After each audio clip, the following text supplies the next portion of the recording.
या पुण्यमासाच्या प्रसंगी आपण तन मन आणि धन या तिन्हीच्या त्रिवेणीच्या संयोगाने आपल्या शक्तीनुसार आपल्या सामर्थ्यानुसार आपण पुण्य अर्जित करावं. फक्त तनाने नाही, फक्त मनाने नाही, फक्त धनाने नाही, तर ह्या तिन्हीच्या संयोगाने आपण पुण्य करावे. तनाने आपण भगवंताची पूजा अर्चा आपल्याला जे जसं शक्य असेल त्याप्रमाणे आपण करावं. तनाने आपल्याला आसपासच्या नित्य मंदिरांचे दर्शन असतील, देवस्थानांचे दर्शन असतील, ह्यांचे नियम जर शक्य असतील तर आपण ते घ्यायचा आपण प्रयत्न करावा. ही झाली तनाने सेवा. मनाने सेवा भगवंताचं नामजप असेल, भगवंताचं ध्यान असेल, भगवंताची मानसपूजा असेल. सर्वांना मी एक सांगेल की आपण पूजा अर्चा होम हवन यज्ञ याग जे करायचं असेल ते करा, तुम्हाला शक्य होईल त्याप्रमाणे. पण मानसपूजा या 30 दिवसामध्ये तुम्ही रोज 10 मिनिटं भगवंताची मानसपूजा करा.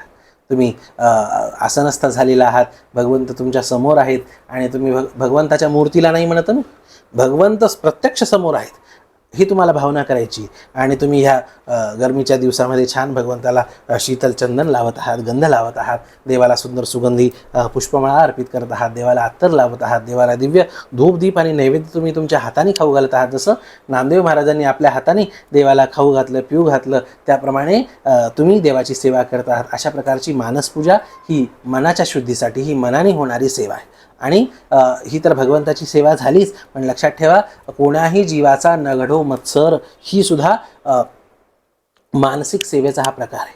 आपण आपल्याला जे जसं शक्य असेल, गोरगरीब असतील, आवश्यक असतील, त्यांची आपण सेवा करूया. पण एखाद्याची सेवा जरी आपल्याला नाही करता आली तरी त्याचं भलं व्हावं हे मनाने चिंतन करणं ही सुद्धा मानसिक सेवा आहे. आणि त्यानंतर सर्वात महत्त्वाची ती म्हणजे धनानी सेवा.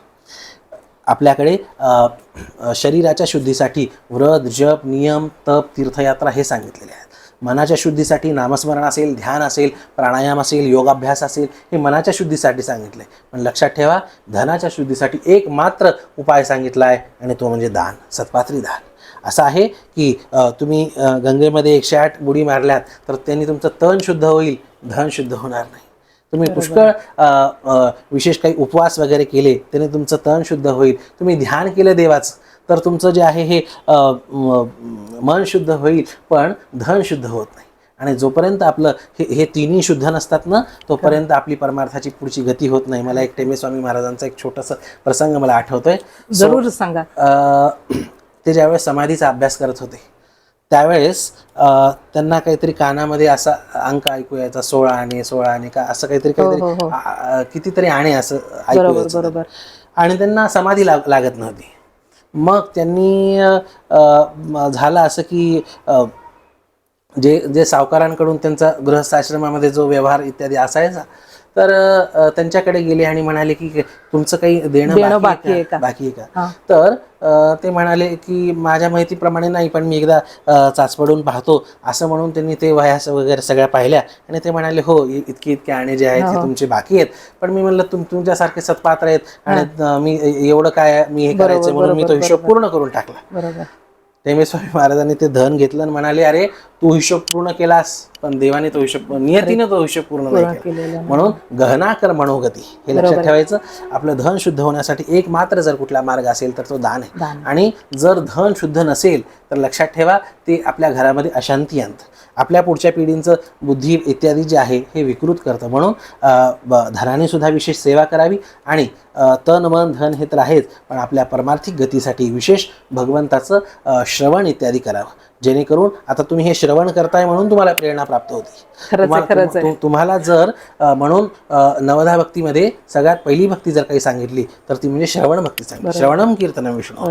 तुम्ही ज्ञानाच्या मार्गामध्ये असाल तर श्रवण मनन निध्यासन श्रवण ही पहिली पायरी आहे. सांगायचं तात्पर्य की ह्या अधिक मासामध्ये तुम्ही काही श्रवणाचा नियम घ्यावा. जर सामाजिकदृष्ट्या वैयक्तिकदृष्ट्या आपल्याला काही छान ज्ञानयज्ञ आयोजित करून त्यांचं जर श्रवण जर आपल्याला शक्य असेल तर आपण तेही करावं. नसल शक्य तर आपण इतक्या चांगल्या युगामध्ये जगतोय की आपल्याला यूट्यूब असेल अजून कुठले साधन असतील हे आपण रोज नित्य आपण कथा ऐकावी. आणि हे जर तुम्ही ऐकलं महिन्याभरात जर तुमच्या जीवनामध्ये क्रांती नाही झाली तर उत्तरदायी आम्ही आहोत.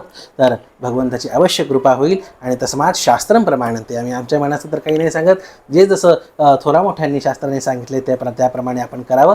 हे पुण्यकर्म अर्जित करावं. आपण पैशाचा बँक बॅलन्सचा विचार करतो त्याप्रमाणे आपण पुण्याचं बँक बॅलन्स हे वर्धित करावं. ह्याचा आपण प्रयत्न ह्या महिन्यामध्ये करावा.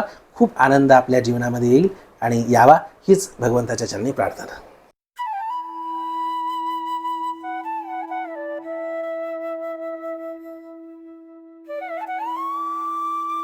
अध्यात्मावर अशीच माहिती मिळवण्यासाठी देव माझा चॅनलला सबस्क्राईब करा